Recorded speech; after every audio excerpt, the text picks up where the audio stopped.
Yo, baik lagi bareng gue Jerry di channel MMTV.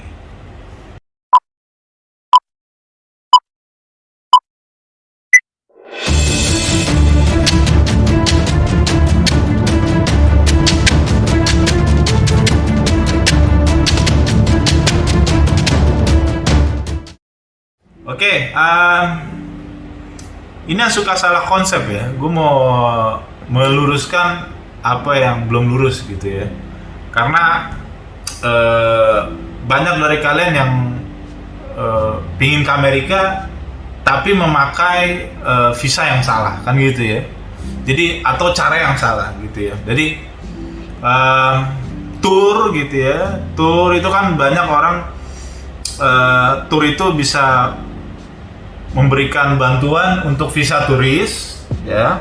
Lalu ada visa kapal, kerja di kapal ya gitu ya. Ini capek sekali Anda. Lalu ada visa ya kerja gitu, kerja di darat gitu ya, di Amerikanya gitu. Banyak visa itu 3 jenis saja dulu gitulah. Nah ini setiap jenis ini beda-beda treatmentnya guys, beda-beda treatmentnya gitu ya. Yang biasa kami berikan sama kalian penyuluhannya ya, tips and tricksnya itu biasanya visa untuk trip atau turis jalan-jalan gitu guys ya. Jadi yang kami kasih tahu strateginya selama ini tuh khusus untuk trip dan jalan-jalan aja gitu ya.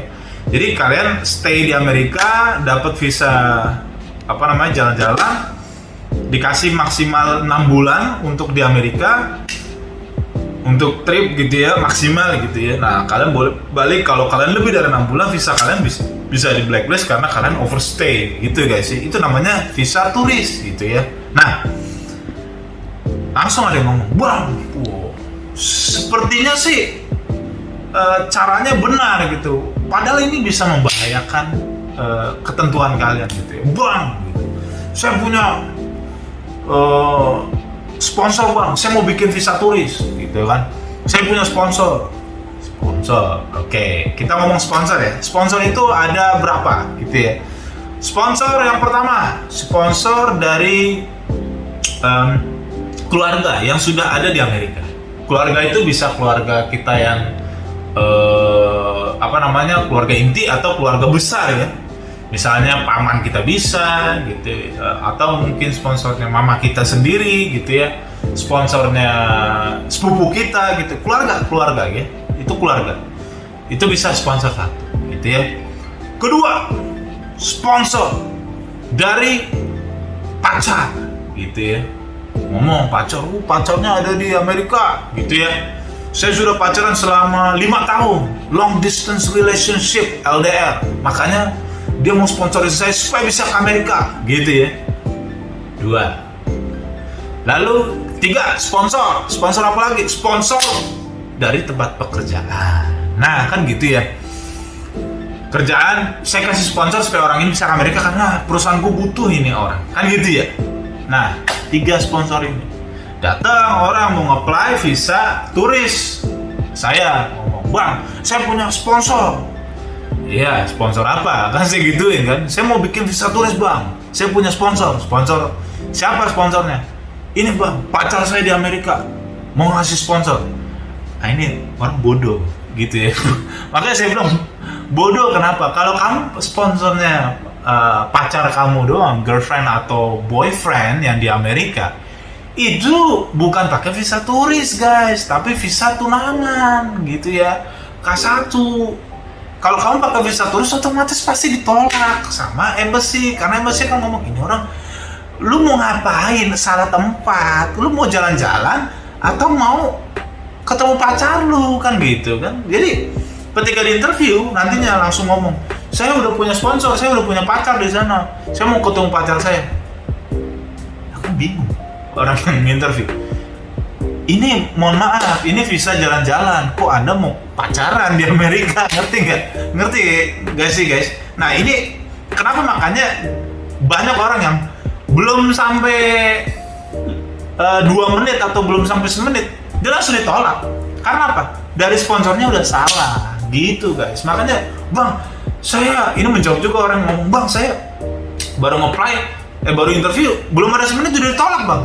Langsung saya cek datanya, saya lihat, ya anda sih memang agak lucu juga ya, anda turis tapi bikinnya tunangan. Kamu ngurusnya visa tunangan, ini ya pacaran sono K1 bukan visa B1 atau B2 gitu guys. Makanya kamu akhirnya ditolak dengan cepat tanpa basa-basi. Makanya kalau belum ngerti konsep ini kamu bakalan hancur lebur gitu ya. Datanglah ke saya akhirnya. Dan parahnya lagi kalau orang udah ketolak gitu ya pakai sponsor yang salah, dia mau nge-apply yang kedua dicurigain kamu ngebohong ya. Kemarin kamu bilang ada sponsor di sono pacar kamu, sekarang kamu bilang mau jalan-jalan. Nah itu jadi ribetnya gitu guys. Makanya jangan sampai salah pada saat nge-apply pertama kali. Sponsor bangga banget kamu ada punya sponsor, kamu harus tahu dulu sponsor ini untuk siapa dan untuk visa apa. Kalau enggak nanti berantakan guys, ya kan. Nah terus lagi ada ngomong, bang saya mau visa turis, saya punya sponsor dari perusahaan. Ya udah pasti lu salah, gagal gitu. Visa turis kamu sponsor dari pekerjaan, ya orang kamu mau kerja apa mau turis, ya udah pasti blacklist gitu guys. Jadi sponsor, iya sponsor, tapi harus ngerti sponsor ini untuk siapa, tujuannya untuk apa, dan kamu mau ngapain sih sebenarnya gitu. Kebanyakan orang yang bikin visa ini belum ngerti apa-apa, asal ujug aja. Nah ini akhirnya dimanfaatkan oleh agen-agen yang kurang ajar gitu guys. Nanti gua akan bahas ya agen kurang ajar.